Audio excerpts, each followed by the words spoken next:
ሰላም ጤና ይስጥልን ቤተሰቦች እንደምን አላችሁ? ስፖርታዊ ጉዳዮቻችን ተጀምሯል። በርከት ያሉ መረጃዎችን እየነገርናችሁ እንቆያለን። ትናንትና የጻፋችሁልን መልእክቶችን እናነሳለን። ከአርሰናል ጋር የሚነሱ ዝርዝር ጉዳዮችን ይዘናል። ዚ አትሌቲክ በጣም ታማኝ የሚባል ምንጭ ነው። በአርሰናል እቅድ በጥር የዝውውር መስኮት ላይ ምን ሊኖር ይችላል በሚለው ጉዳይ ላይ ግልጽ ያስቀመጣቸው ጉዳዮች አሉ፣ እናነሳለን። ከኒውካስል ዩናይትድ ጋር በተያዘ አንድ ተጫዋች ወደ አርሰናል ሊመጣ ይችላል የሚሉ በጭምጭምታ ደረጃ በጣም ዝቅተኛ እድል ያለው የዝውውር ሀሳብም እየተነሳ ይገኛል። እነሱንም እንነግራቸዋለን። እስቲ አንድ ጥያቄ እንጠይቃችሁ። ሚኬል አርቴታን በማንቸስተር ዩናይትድ አሰልጣኝነት ታስቡታላችሁ? በዚህ ጉዳይ ላይ እየተነሱ ያሉ ጉዳዮች አሉ። ሪዮ ፈርዲናንድ የሚያነሳቸው ሀሳቦች አሉ። ሚኬል አርቴታ የሩበን አሞሪም ተተኪ ቢሆን ማንቸስተር ዩናይትድን ምን አይነት ቡድን አድርጋችሁ ትሰሉታላችሁ? የሚሄድበትስ እድል አለ ብላችሁ ታስባላችሁ? እስቲ ሀሳቦቻችሁን ጻፉልን። ሪዮ ፈርዲናንድ ያነሳቸውን ጉዳዮች የነገርኳችሁ ቆያለሁ። ሌላው የኖኒ ማዱዌኬና የቡካዮ ሳካ ፉክክር ላይስ ማን ነው ቅድሚያ ማግኘት ያለበት? በሁለቱ ቡድኖች በሁለቱ ተጫዋቾች ግንኙነት ላይስ ምን ይታያል የሚለውን የባለፉት ጊዜያትን የነበሩ ሂደቶችን አንስተን አንዳንድ ሀሳቦችን አካፍላችኋለሁ። ሌሎች ጉዳዮችንም ይዘናል። ከአርሰናል ጋር በተያያዘ በጣም በትልቅ ደረጃ እየተነሳ ያለው አንድ ጉዳይ አለ። ፌስቲቭ ፔሪየድ ላይ ስንት ነጥብ አገኘ?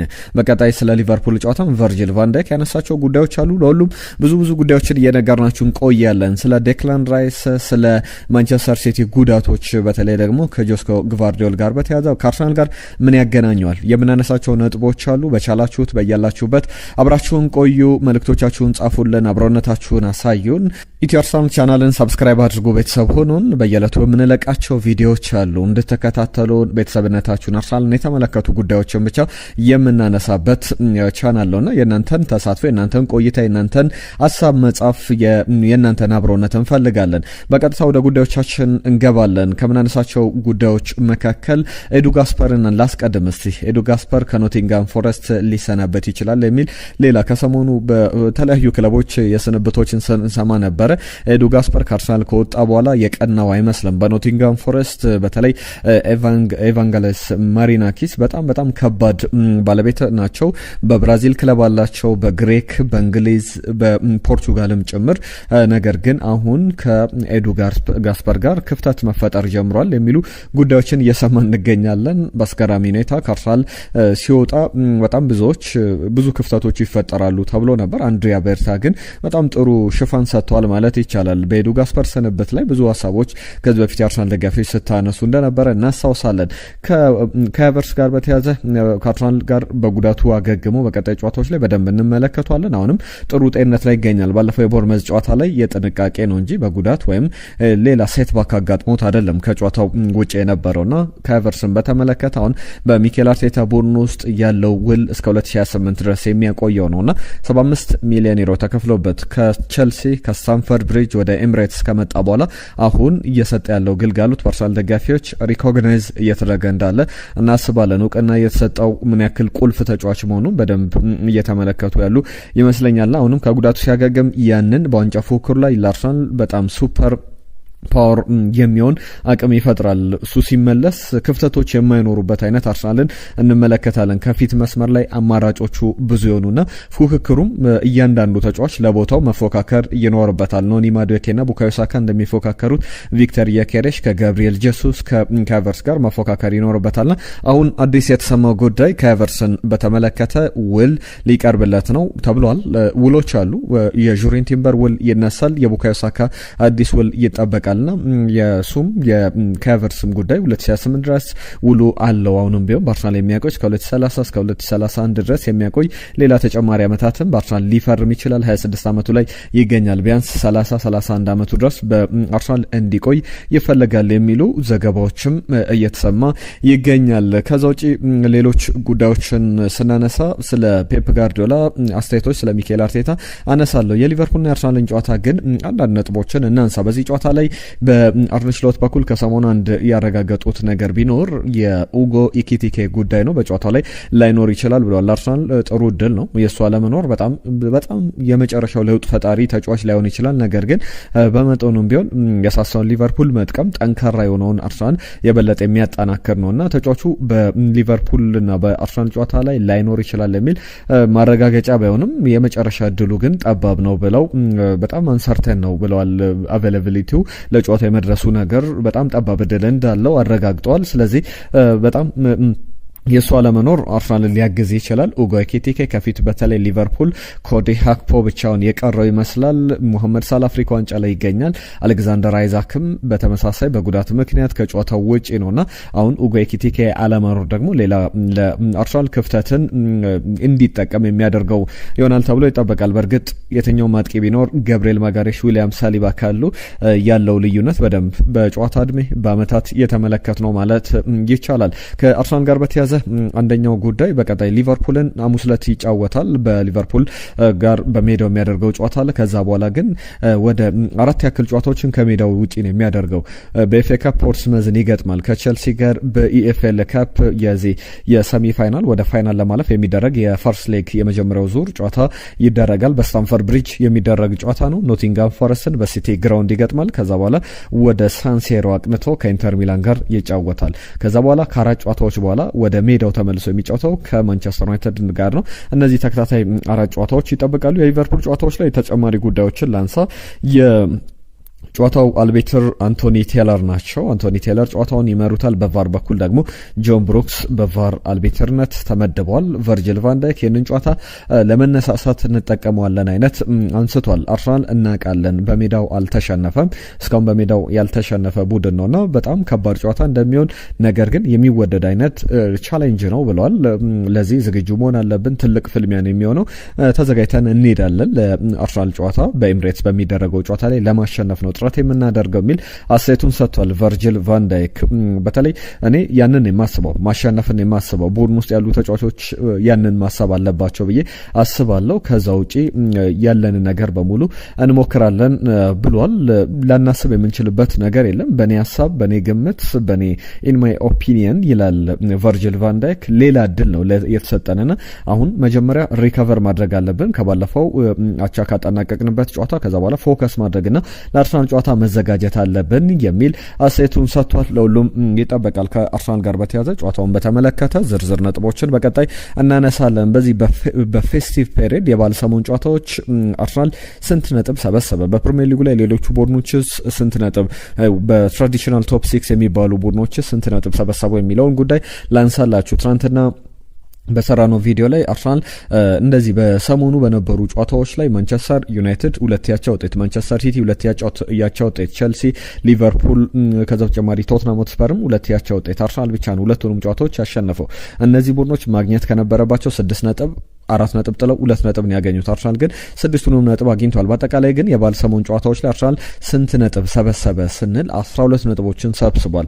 በፕሪሚየር ሊጉ ላይ ከፍተኛው ነጥብ ነው። ሁሉንም ማግኘት የነበረበትን ነጥቦች በሙሉ አግኝቷል። ብሬንትፎርድ ከ12 ነጥብ 10 ሰብስቧል። አስቶን ቪላ 9 ነጥብ ነው የሰበሰበው። በአስቶን ቪላ በኩል በአርሰናል ብቻ የተሸነፈበት ጨዋታ የሚጠቀስ ነው። ሌሎቹን ነጥቦች በሙሉ መሰብሰብ ችሏል። ማንቸስተር ሲቲ 8፣ ሊቨርፑል 8 ነጥብ ሰብስቧል። ማንቸስተር ዩናይትድ 5፣ ቶትናም ሆትስፐር 5፣ ቼልሲን ስንመለከት 3 ነጥብ ነው በእነዚህ ከ12 ነጥቦች የሰበሰበውና በጣም ለአርሰናል የሚገርም ጊዜን ላይ እንዳለ መናገር ይቻላል። ከዛ ውጪ በዋነኝነት ከዝውውር ጉዳዮች ውጪ የቡካዮ ሳካና የኖኒ ማዱዌኬን ጉዳይ ላንሳላችሁ። ኖኒ ማዱዌኬ አንድ አስተያየት ሲሰጥ ነበረ። ፕሬዠሩ አለ፣ በተለይ ምን ፕሬዠር እንዳለ ምን አይነት ጫናዎች እንዳሉ እናውቃለን። ለሁለታችንም ግን ያ ጫና በጣም ጥሩ ሆነን ለመውጣት ለመታየት ለኛ ያገዛናል የሚል አስተያየቱን ሰጥቶ ተመልክቻለሁ። ይህንን መነሻ አድርጌ አንዳንድ ጉዳዮችን አነሳለሁ። ስለ ሁለቱ ተጫዋቾች ቤተሰባዊ ግንኙነት ጭምር አንዳንድ ጉዳዮች እስቲ ልንገራችሁ። ኖኒ ማዱዌኬ ከቡካዮ ሳካ ሁለቱም የናይጄሪያ የዘር ግንድ ያላቸው ነገር ግን በእንግሊዝ ብሔራዊ ቡድን ውስጥ የሚጫወቱ ጥሩ አቅም ያላቸው በተመሳሳይ በቀይ መስመር የአጥቂ ቦታ ላይ በግራ መስመር መጫወት ይችላሉ። ነገር ግን ፕሪፈረብል ቦታቸው ቅድሚያ የሚሰጠው የሚመርጡት ቦታም የቀይ መስመር ቦታ ነውና በጣም ፍሎሪሽ የሚያደርጉበት ራሳቸውን የሚያሳዩበት ቦታ እንደሆነ ይታወቃል። ቡካዮ ሳካ ከኖኒ ማዱዌኬ ማን ቀድሞ መሰለፍ አለበት? እስቲ የእናንተን አማራጭ አንደኛው በምን ይበልጣል አነጻጽሩልን እስቲ በኳሊቲ ደረጃ። ኖኒ ማዱዌኬ ከቡካዮ ሳካ የተለየ ምን ኳሊቲ ያለው፣ ቡካዮ ሳካስ ከኖኒ ማዱዌኬ የተለየው ኳሊቲ ምንድነው የሚለውን አንሱልን። እኔ የራሴን ሀሳብ አጋራችኋለሁ። ሁለቱም በአንድ አካዳሚ ያደጉ በዛው የነበራቸው ቆይታ በደንብ የሚታወቅ ነውና በቅርብ ርቀት ቻይልድሁዳቸው የህፃንነት ጊዜያቸው በአንድ ቅርብ ቤተሰብ ውስጥ የኖሩ ናቸው። ከዛ በተጨማሪ አባቶቻቸው የኖኒ ማዱዌኬ አባትም የቡካዮ ሳካ አባትም እርስ በርስ በጣም ጥሩ ግንኙነት ጥሩ ትስስር ያላቸው ጓደኛሞች ናቸውና ሁለቱንም በተመለከተ እንደዚህ አይነት ሀሳቦች ይነሳሉ።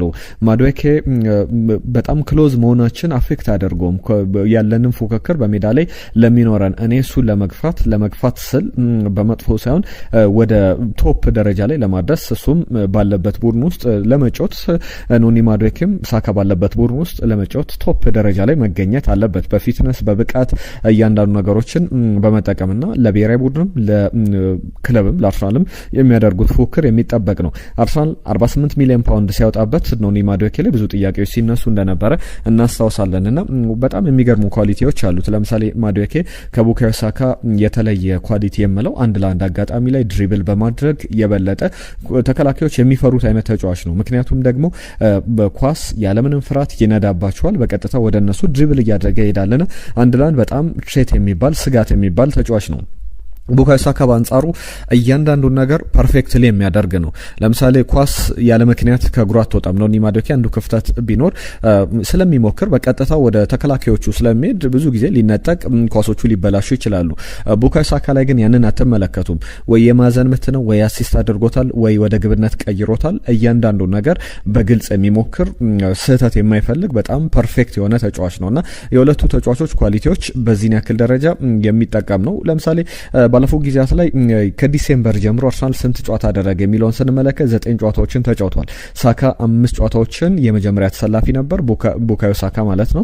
ኖኒ ማዱዌኬ ደግሞ በ4 ጨዋታዎች ላይ። ስለዚህ ሁለቱም በደንብ በተለይ ኖኒ ማዱዌኬ ከጉዳት ከተመለሰ በኋላ ሚኬል አርቴታ ሮቴት እያደረገ በደንብ እየተጠቀመባቸው እንዳለ እየተመለከትን እንገኛለን። በጣም የሚጠበቁ ጉዳዮች እንዳሉ ማንሳት ይቻላል። ከዛ ውጪ የማንቸስተር ዩናይትድ የአሰልጣኝ ስንብት ጋር በተያያዘ ብዙ ሀሳቦች ሲነሱ ተመልክተናል። በእነዚህ ጉዳዮች ላይ አንዳንድ ጉዳዮችን ላንሳ። በአመታት እድሜ በለንደን ብቻ በማንቸስተር ከተማም የተሰናበቱ ብዙ አሰልጣኞች አሉ። ሚኬል አርቴታ ግን በአንድ አሰልጣኝነቱ በአርሰናል መንበር ላይ በነበረበት ጊዜ ለምሳሌ ፍራንክ ጄምስ ላምፓርድ፣ ግራም ፖተር፣ ማውሪሲዮ ፖቼቲኖ፣ ኤንዞ ማሬስካ፣ አሁን ደግሞ በማንቸስተር ዩናይትድ ሩበን አሞሪም፣ በኤሪክ ቴን ሃግም የተሰናበቱት ሚኬል አርቴታ በነበረበት ጊዜ እንደሆነ መናገር ይቻላል። ከዛ ውጪ ግን ሌሎችንም አሰልጣኞች ብንመለከት አንጂ ፖስቴኮግሉ፣ አንቶኒዮ ኮንቴ፣ እነ ኑኖ ኤስፒሪቶ ሳንቶ በቶትናም ሆትስፐር ሚኬል አርቴታ በነበረባቸው ጊዜያት ላይ የተሰናበቱ አሰልጣኝ ናቸውና ሪዮ ፈርዲናንድ ሚኬል አርቴታ ወደ ማንቸስተር ዩናይትድ እንዲመጣ ቢጠየቅ በቀጥታ ያለምንም አይኑን ሳያሽ ይመጣል የሚል በጣም አስገራሚ አስተያየት ሰጥቷል። አሁን ከዚህ የአርሰናል ፕሮጀክት ወደ ማንቸስተር ዩናይትድ ይሄዳል ብሎ ማሰቡ እንኳን በጣም የሚያስገርም ነው። አንዳንድ እንግሊዛውያን ተንታኞች የቀድሞ ተጫዋቾች የሚሰጧቸው አስተያየቶች የድፍረት ነው ብሎ በግልጽ መናገር ይቻላል። በግልጽ ኢነቨር ጎነሴ ይላል።